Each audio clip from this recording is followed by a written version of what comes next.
Bonjour, devant les grands médias français enfin attentifs, l'histoire bascule en Tunisie. Alors que l'avenir du régime de Ben Ali, à l'heure où nous enregistrons cette émission, semble sur le fil du rasoir, nous allons revenir sur un mois de soulèvement tunisien et la manière dont les médias l'ont traité ou d'ailleurs ne l'ont pas traité. Et évidemment, on parlera aussi du rôle joué par Internet.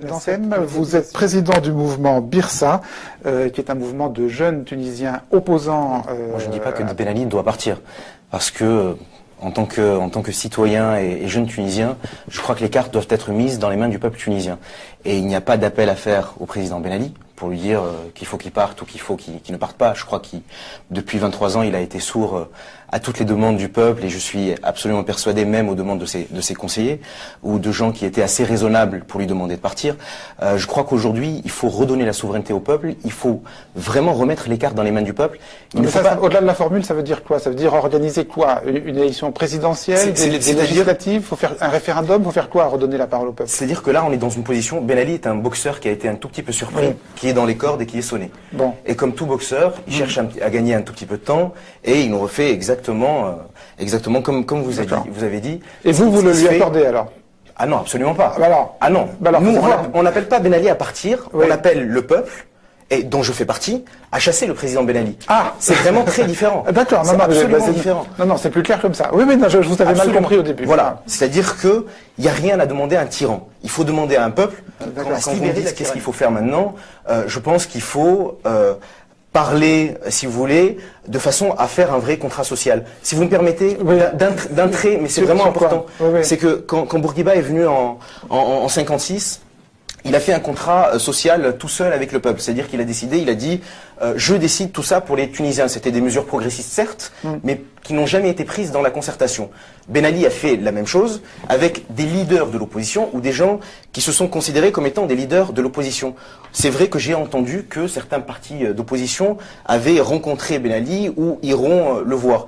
Alors, je pense qu'on peut le mettre au conditionnel, mais en tout cas, si c'est le cas, moi je peux m'étonner que les mêmes personnes qui sont parties signer un pacte national avec Ben Ali en 88 reviennent aujourd'hui. Le régime, si vous me permettez de continuer, a censuré, n'a pas hésité à censurer des pages. C'est-à-dire que moi, ma page Facebook est censurée en Tunisie, et dès que vous êtes contre le régime, votre page est censurée. Là où il est très difficile de contrer Facebook. Et c'est pour ça que Facebook a été une révolution en Tunisie. C'est que ma page peut être censurée en Tunisie. Si j'ai un ami expatrié qui peut avoir accès à mon profil et qui voit une vidéo qui est intéressante, il peut la partager, il peut la mettre sur son profil à lui qui n'est pas censuré.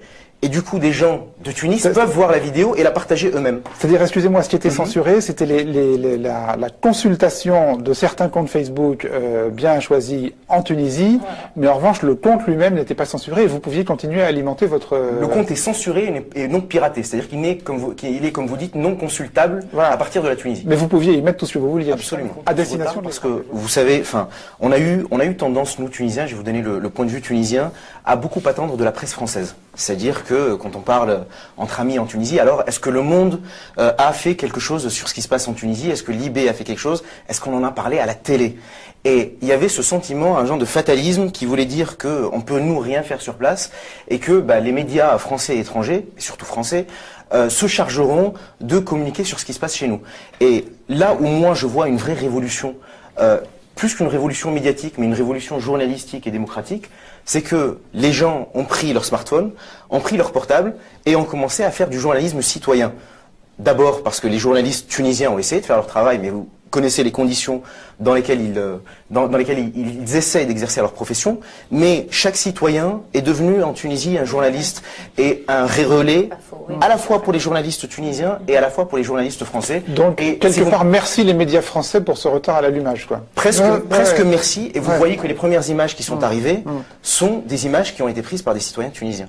Et en cela, c'est une révolution participative. Avant que les envoyés spéciaux soient sur place, il n'y avait que des images, effectivement, amateurs qui étaient... Il faut pas se leurrer, c'est une vraie révolte du peuple. C'est une vraie révolte du peuple. Et pour rebondir, si vous me permettez de répondre peut-être un tout petit peu tardivement à votre question, pourquoi il y a eu un traitement médiatique tardif, c'est aussi parce que les politiques de l'opposition, et y compris ceux qui étaient en France, n'ont pas su... alors n'ont pas d'abord été à l'origine de ce qui se passait, mais on pensait que ça allait se terminer.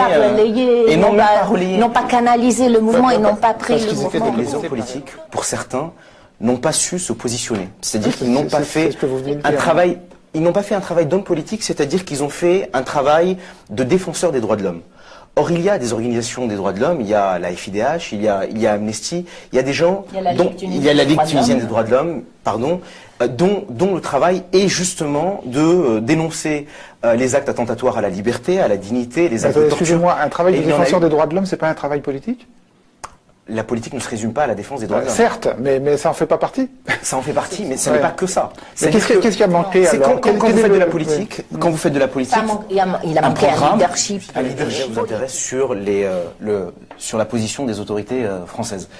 Vous savez, j'aime bien le rappeler, on a eu notre indépendance un 20 mars 1956. Et depuis cette date-là, on est un État, en principe, souverain. Et quand j'entends des amis français ou tunisiens me dire, mais est-ce que tu n'es pas choqué par le silence des autorités françaises? Je dis non, puisque en quelle qualité les autorités françaises se prononceraient sur la Tunisie? Moi, j'y crois à notre révolution citoyenne, sincèrement et profondément. Au titre de la communauté internationale et au titre des conventions signées par la Tunisie. Non, il y a un aspect sur lequel moi j'insiste. Je comprends très bien que la Tunisie est souveraine et qu'elle ne demande pas. Et les Tunisiens l'ont prouvé qu'ils sont très capables de faire leur propre révolution sans l'assistance de la France. Et des médias français, comme vous le disiez. Et des médias français, vous l'avez dit. Mais cela dit, il y a une communauté internationale. Il y a des conventions que nous avons signées. Il faut le respect de ces conventions. Alors, est-ce qu'on peut laisser le jeune homme finir? Oui, très bien. Si vous me permettez, moi je suis d'accord. Je suis d'accord avec vous.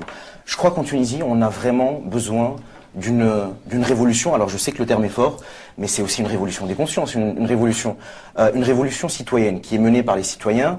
On a besoin d'un mythe collectif fondateur. Et pour avoir si vous voulez, cette fondation d'une nouvelle République tunisienne, je crois qu'on a réussi à organiser nos propres émeutes, nos propres manifestations, notre propre couverture médiatique. Je ne suis pas absolument persuadé qu'on ait besoin de la communauté internationale. Alors vous êtes dans votre rôle de la présidente de la FIDH. C'est pas un rôle. Hein. Non, mais dans votre rôle, dans cette position, mais bien entendu. Moi, ça aide en général. Bien entendu. La communauté internationale. Je sais. Mais c'est-à-dire, avant d'attendre qu'on fasse les choses pour nous, faisons-les nous-mêmes. Et puis, pour vous répondre sur la question de l'armée, il y a eu un moment où beaucoup de Tunisiens ont appelé l'armée à prendre le pouvoir pour le peuple. Et si vous voulez, moi je suis totalement opposé à cette idée, parce qu'on a toujours attendu en Tunisie un homme providentiel, un nouveau prophète. Il faut bien entendu que l'armée se range du côté du peuple, comme les forces de l'ordre. Mais ce n'est pas l'armée qui doit prendre le pouvoir, c'est le peuple. Alors, avec l'armée peut-être à la droite et les forces de police à gauche, parce que l'armée est aussi composée de citoyens, mais vraiment, si vous voulez, je crois profondément qu'on doit compter sur personne.